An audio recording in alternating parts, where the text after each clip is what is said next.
Susie, obviously in the past 3 years at Alpha, we've been undergoing significant curriculum reform. And in the past year, the school have employed a team of 5 researchers to really evaluate the efficacy of our new curriculum and to undertake action research to help and support the development of the curriculum. One of the areas we've been working with is iDiscover, which is our science and our D&T faculty. Can you just explain a little bit about that action research for us? Yeah, certainly. Well, the iLearn evaluation in general highlighted sort of collaboration as a key focus for us. Within the iDiscover learning area, the research question that was developed to improve collaboration between pupils was, in what ways does group work contribute to the quality of students' thinking and communication skills? So really looking at developing an evidence-informed approach to developing pupils' thinking and communication skills in order to improve collaboration in general.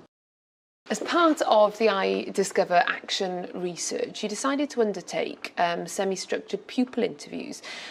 Did you face any challenges with that? Was there anything you had to give particular consideration to? Yeah, absolutely.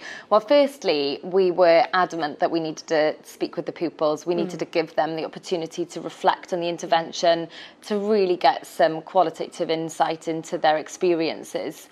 So that was really, really important to us. So having gained consent, we set about setting that up. Now, we had to think about that carefully because when completing an action or conducting an action research project, you really don't want to do anything that's out of the ordinary for the pupils, and where possible you want to sort of manage everything as part of normal practice. Semi-structures potentially go a little bit beyond that because you do need pupils to come and see you at a different time where you can speak and interview them in a quiet area, not in front of a class. But really, pupils were really open to this. We have at Alpha a really sort of strong pupil feedback forum. You know, we've got the Voices of Alpha, we've got the School Advisory Board, so pupils are really used to actually being given opportunities to provide feedback, and I actually think that they really appreciate having that platform. Nonetheless, we had to ensure a certain number of protocols were followed. For example, we had to really inform the pupils that we would select pupils randomly from those who had obviously given prior consent. We had to ensure to arrange a time that was mutually convenient for, teacher researchers and the pupils, and we certainly had to ensure not to impinge too much on pupils' time by making sure that the semi-structured interviews were relatively brief. So I don't think any of the interviews actually lasted longer than 10-15 minutes. There were a couple of other considerations. Obviously, we had to inform the pupils that they'd be recorded, audio or visual, depending on the teacher researcher's needs. Again, gaining consent from the outset, but we did have to verbally remind them before that. As part of the interview process, we actually reread something from the consent form, again, just to really reinforce the message that pupils could opt out at the start of the interview, even partway through the interview, or even after they'd given the interview and given all their feedback. Even if they opted out afterwards, then we'd again not use any of their data. So it's just about consistently reinforcing the message that opt-out really is possible at any point in the process.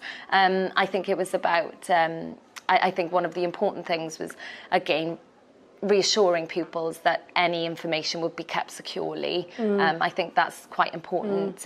So, as soon as information had been transcribed, then the audio or visual file would have been deleted, and pupils were aware of that. And obviously, we'd follow the data protection by storing all files securely on USB encrypted devices, etc. When you interviewed the pupils, were they given the scripts before? Did they have kind of an awareness of what was going to be expected of them in the structured interview? Absolutely, yes. I mean, we didn't want the pupils to feel on the spot in any way, and we really wanted them to be able to speak easily and comfortably about their experiences being part of the intervention process and really what they felt about the strategies. So it was in our best interest to make sure that they knew what was coming in most cases, we're able to give them an actual copy of the questions that we'd be asking. We'd explain the nature of the semi-structured interview in that, you know, that it's exactly that. There's only a semi-structured nature to it. So some questions might probe them a little further or just ask for a little bit more detail or explanation or insight. But by and large, they knew exactly what the questions would look like and what they would entail, yes.